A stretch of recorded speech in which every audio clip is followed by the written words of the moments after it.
Now this is very simple. It's only saying, in the total share capital, the way you are defining subsidiary, joint venture, associate, in that case, this kind of anomalies will happen. Under 56 Act, it is a subsidiary. Under AS 21, it is subsidiary. But under 2013 Act, in the given fact, this is not a subsidiary.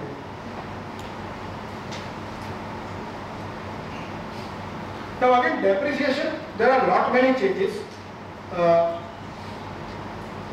We'll go by case studies. From there, we'll I think extract the changes. It says plant and machinery.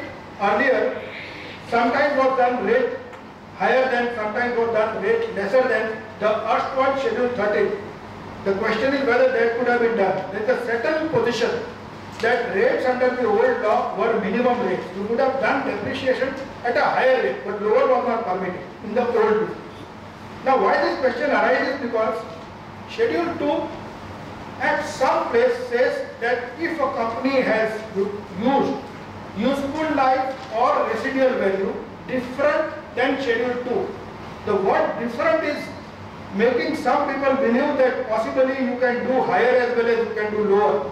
I personally think it is not possible, because in the opening line of Schedule 2, it says that useful life given in Schedule 2, companies shall not take a useful life higher than that.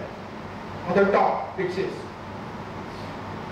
So therefore, this question arose in many cases. These questions are still making round on Google search and all. I believe that would not be correct view to take that you can now provide depreciation lesser than what is prescribed in Schedule 2. That is not correct.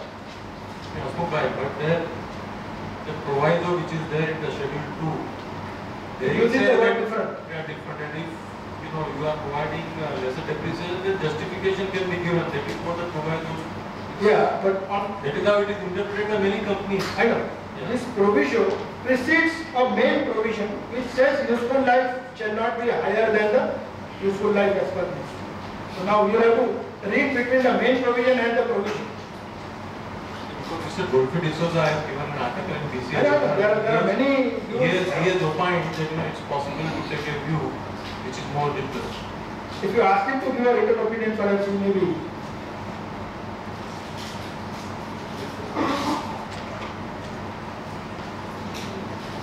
Now, very interesting to see the transition provision in depreciation. Obviously, there are so many changes in the depreciation rates. Like for example, buildings which are concrete structure, like for example, furniture fitting general rate. All those useful lives have substantially changed. So many companies would fall into changes badly affecting them. In the sense that depreciation which they were hitherto providing will be found lesser now. If it is found more, no issue. If it is found lesser, then what do you do? The schedule guides you about the transition provision. It takes into account the two options. You have the useful lives exhausted under the new schedule. So something that you were providing depreciation earlier, taking useful life as 10 years, now if the useful life is 5 years and you are using that asset for 6 years, you are exhausted with the useful life. So whatever is the carrying value or written down value of that particular amount, you have to adjust it with retained earning. This is, what would have been a kind of luxury to me. Adjusting it with a retained earning or relaxation is given to me by way of a force that I can't, even if I wish to, I can't debit this short provision to profit and loss account. Because the word used in Schedule 2, this clause is shall. Shall be adjusted to retained earnings, opening balance of retained earnings.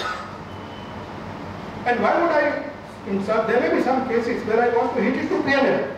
Suppose if I have a MAT paying company, 115 JD, right? This is an additional depreciation which I have not earlier provided. If I am putting it to retained earning, in the computation of book profit, I will not get deduction of that.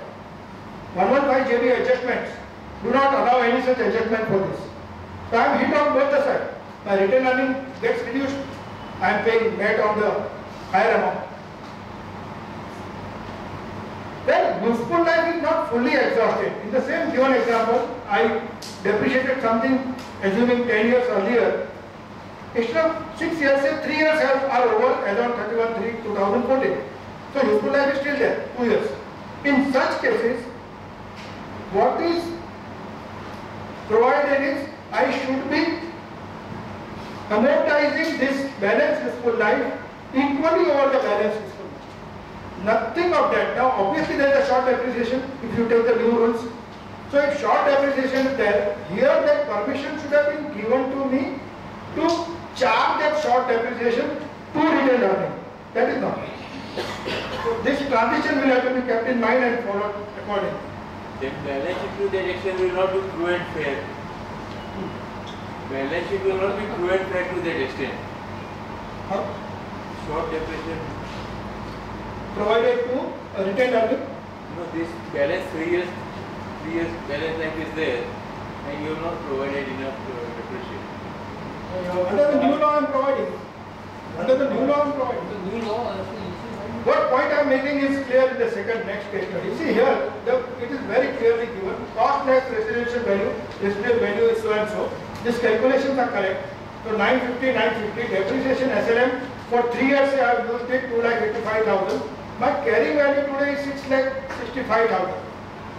Now had I done the new useful life right from beginning, my carrying value should have reduced to 3,80,000, which means I have an excess carrying value of 2,85,000. Now it says 2,85,000, depreciate it in the P&L over balance useful life.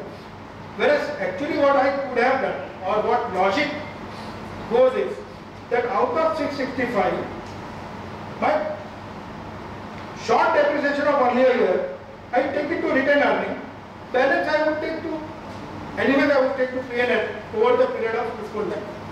That option 1 and option 2. The smart accountant here says that I can do option 1 or not. If you read literally, word used is shall, so therefore you can't. But option 1 is more logical from the accounting perspective. That liberty is not there with us. What we believe personally what I believe is that here at both the places shall should have been may be adjusted with retained earning, may be partly adjusted with retained earning. That balance part would have been taken care by mandatory accounting standard 6 which deals with depreciation. We would have done the correct accounting. But it wants us to do it this way.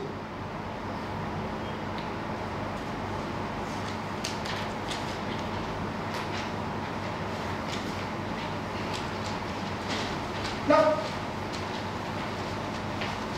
it is very easy. Many auditors are happy that now I am appointed for 5 years to 5 साल का license मिल गया. But there is a ratification, annual ratification. What happens if in the middle of the term, second year or third year, it is my appointment is not ratified? The law says plainly, in that case, directors shall take the measures as provided in the Act. Right? The audit rule says that. What does it mean? Is non-ratifying a removal? If it is a removal, then there is a procedure. Procedure of special resolution at a general meeting, procedure of obtaining a prior approval of a central government, and then appointing a new auditor. No clarity on this. Ministry is seized of this also, and we hope that some clarity will be there.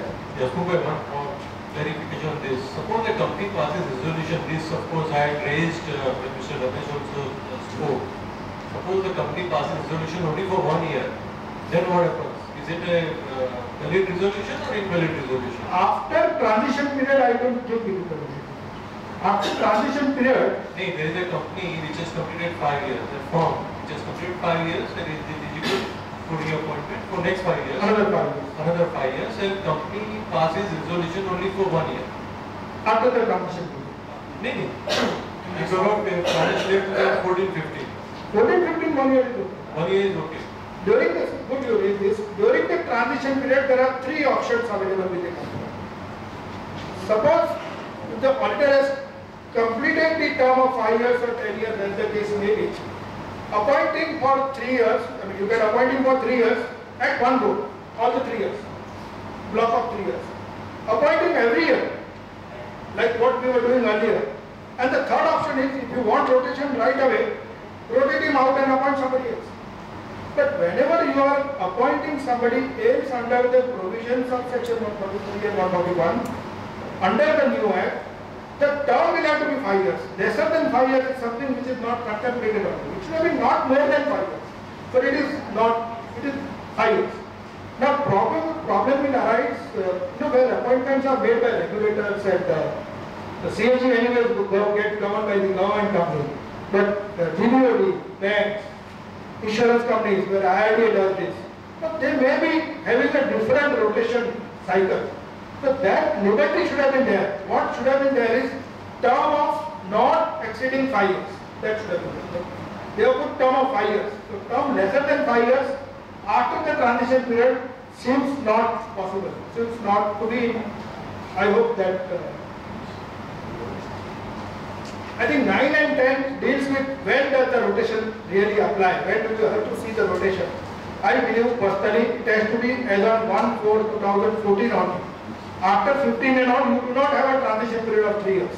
So if some company which was not required to rotate the auditor because the capital was low and capital crosses the limit on 31st March 15, in that case you don't have the 3-year liberty of rotating out. In that case you have to immediately kind of comply with the new provisions. Those next two questions 9 and 10 deal with that only. Unless anybody has the other view, we can discuss.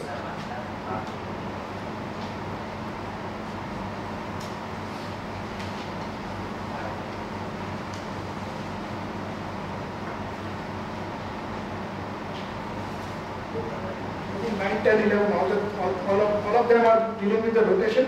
What time 3-year period is available to you, what time it is not available, and therefore you have to do immediately. Then we move to question 12. Now here the case is that audit committee or board, whoever is appointing, here the case is of relative holding an investment. We have a very big issue. All auditors have a very big issue. That how can relative hold be here? First of all, I do not have right to monitor the investment of my relatives. Sometimes I may not even know. So that question is there anyways. What I am trying to raise here is a different question. That if you read section 143 D1, which is there on the slide, and the rule, it says it is giving a leeway or limit of holding of investment by relative in the company in which I am proposed to be appointed as auditor. In holding company, subsidiary company, my investment should be nil. So take for example a B company, B limited company wishes to appoint me, and say my brother or some other relative holds shares of A, which is holding company of B. I cannot do it. There the limit is 0. This is something which doesn't make logic. Where the company in which I am doing audit, my relative is free to have securities up to 1 lakh face value. But in parent or a subsidiary, 0. Where I am not even the auditor.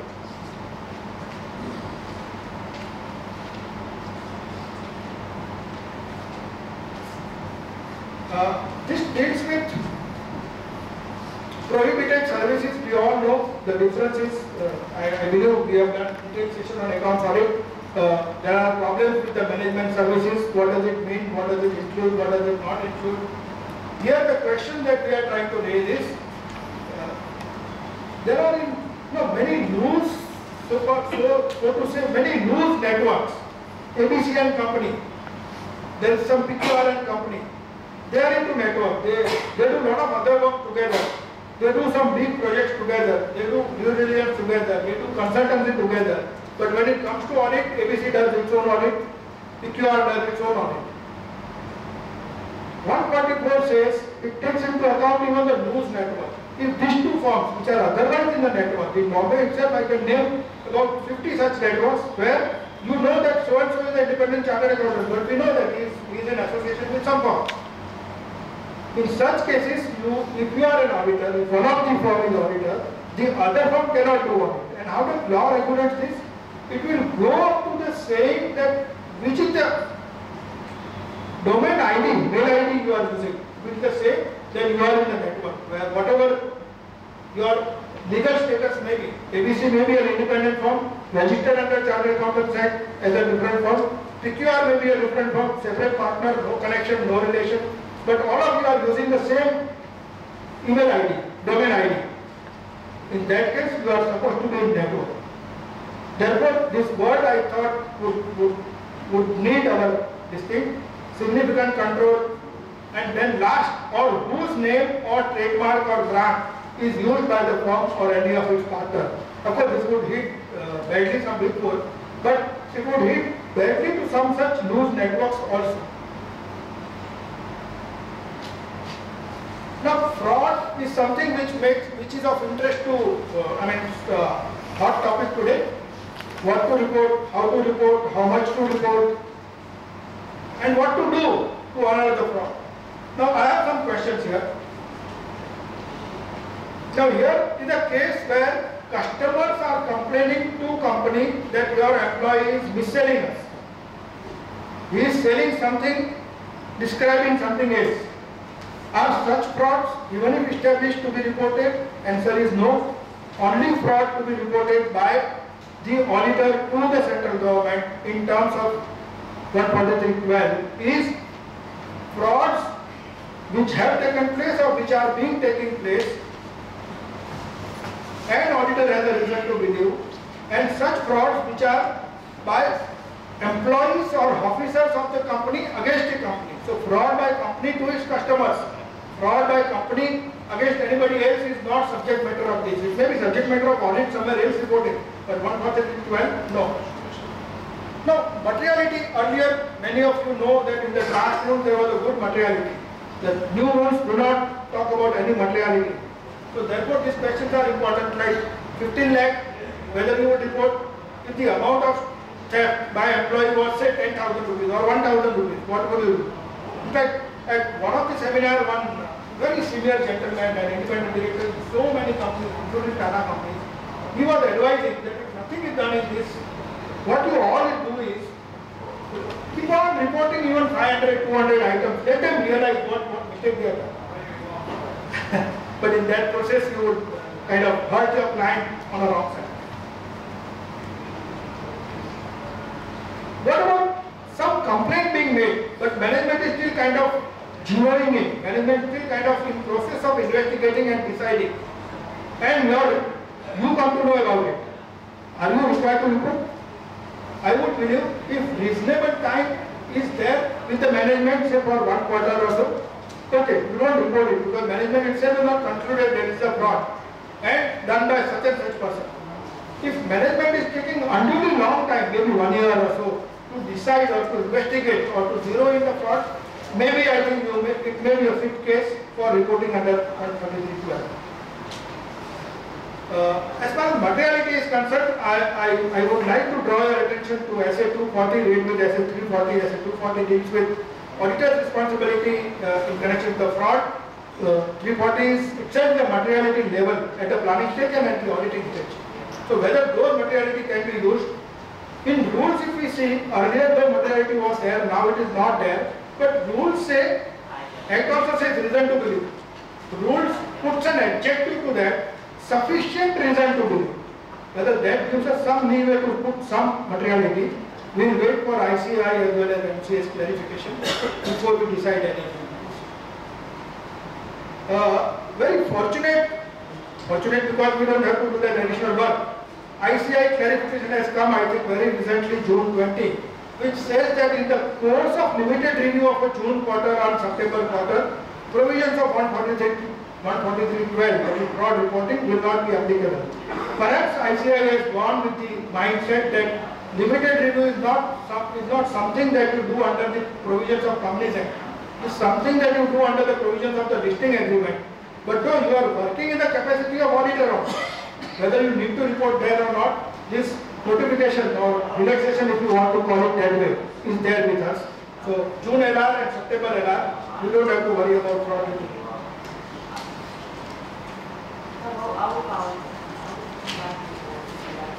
Now here the point I want to make, which I made earlier also, question 15. Wholly owned subsidiary is out of. Joint venture is also out of. So that means 100% holding by holding in subsidiary is not covered by 185.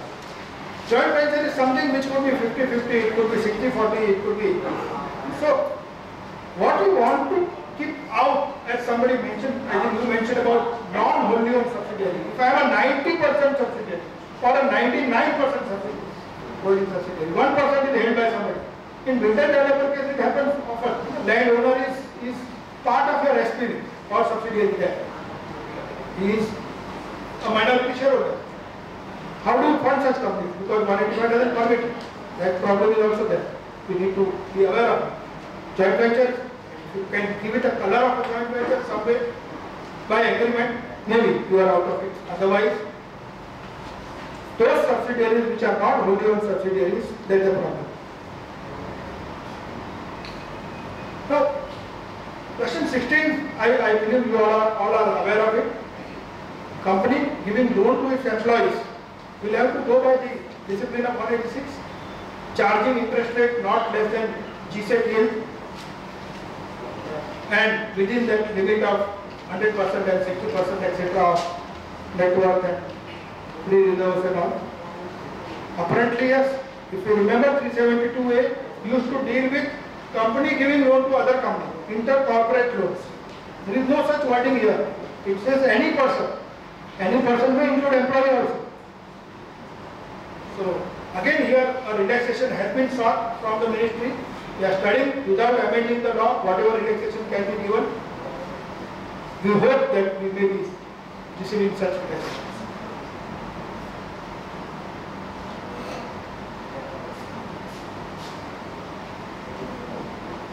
Now related parties, there are two interesting parts. Question 17 and question 18. Question 17 is on the one extreme, question 18 is on the other extreme. What I want to prove, or what I want to say, what I want to bring to your attention. Say Vipul Bhai is an independent director in a very reputed listed company, ABC. He is also an independent director in another reputed company, PQR. ABC and PQR are two different groups. The only common factor is that Vipul Bhai as an independent director. The way wording of the law today is, these two companies, ABC and PQR, will be treated as a related party. Why? Just because their independent director is common. This is a too far-fetched a definition. Very extreme. What is the error? We pointed out this, that here in 276(5), the word or, which is there in the bold and underlined, it should have been and. So number one, there is a common director, and number two, there is 2% shareholding, either by self or by relatives. In that case, you treat it as relative, you have no problem. That was the position earlier also. 297 rate with 299.6 in 56 Act was this provision. But otherwise, this is one extreme. Two companies becoming relative just because of independent director is common, something silly. Now take the other case. That is case study 18. A holds 25% shareholding in a listed company. He is not a director. There are many such cases in practice. The company has given rent of 1 crore rupees. Whether Mr. A is related to MNO? What would be the answer, sir? I mean, I have the definition of related party here. It is available to you on the screen. See, in anxiety or in over-enthusiasm to control related party transactions, they have made two companies related just because independent directors are common. But they have forgotten something as basic as this. A shareholder. Shareholder who holds 25% is nowhere. I mean, if you read 276 and 188, he is not related. So if I am paying him a rent of 1 crore, which may be market, may not be market, okay. Nowhere required to. Now, question here is, if it is a listed company, what does revised clause 49 has to say? That is interesting. Now, revised clause 49 also derives the definition of related party from 276 onward. The definition is there on the screen. It says close member of a person or close member of that family which is related under section 276 has control, joint control or significant influence or is a KMP. This is revised clause 49 which will be taking effect from October 4th days. Now 25% shareholder not sitting on the board on paper can demonstrate and establish that I do not, control to anyway is not there. I do not have a significant influence. He is not able. Both under clause 49 as well as under 180. Now therefore, tweaking this question is, at one study circle I was speaking and this question was put. What if instead of 25% it was at 26%? Would the position change? Definition remains same. 188 remains same. 276 definition related remains same. Position would change because then it was brought to me by a student of Chartered Accountancy, very good reading of the law, that because I am holding 26%, even if I say I do not have a board seat, even if I say I do not have significant influence, no special resolution can be passed without my permission. That's the difference between 25 and 26. So if I have 26%, I have a significant influence. So clause 49. Now the question is that, so that's an additional point I thought I would bring it to your attention. Now what does 188 covers? That we all know. Purchase, sale of goods. Earlier also it was covering goods and services. Transaction pertaining to immovable property, leasing, etc. 297 was not covering, 188 covers. But what does it not cover? Or what does it, whether covers or not, is the grey area. Those are the instances given in question 19. Allotment of shares or to a relative or a KFP. Whether shares or securities are goods, that is the question. Whether shares or securities can be considered as property. 188 refers to the term property but does not define it. Elsewhere property is defined. Section 44 defines property in some different contexts. Shares and securities. Section 232 also defines property, which deals with M&A, merger and acquisition. But that 232 definition says this definition is for the purpose of this section. That is 232. So therefore we are this issue we have been discussing earlier, whether shares or security are goods, movable goods, no. They are property, yes or no, both the ways can be done. If it is no, then probably shares are not covered by 188. Licensing of a brand, whether it is, first of all, brand is, yes, providing a service, no doubt, but I am not giving any service. I have just licensed the brand to a subsidiary, then you use my license. I am a reputed name, say Godrej. One subsidiary uses that name, Godrej, and I am charging you one. Is that akin to leasing of a property? I think it would be too far-reaching. So perhaps this is also not covered. We were discussing in our internal meeting corporate guarantees for a loan taken by a subsidiary associate. Whether corporate guarantees are covered by the transaction, would it cover under sale, purchase of goods, services, properties, leasing, all that? It's nowhere. Underwriting is there, but giving a corporate guarantee is not covered. So 188 perhaps does not cover this. Appointment of a CFO. CFO is a related party by definition. Appointment of a CFO and deciding the remuneration. Whether this particular event will be covered under 188, do you have to go through the 188 procedure? We believe that a transaction which itself is establishing a related party, you are not appointed, you are appointing him now. So that itself will not be covered. Before that appointment he was not your related. Just because you appoint him and fix his remuneration, this will not be governed by 188. There are other provisions which are governing the remuneration, not of CFO but of directors. So that also is perhaps not covered by 188. You I would like to take.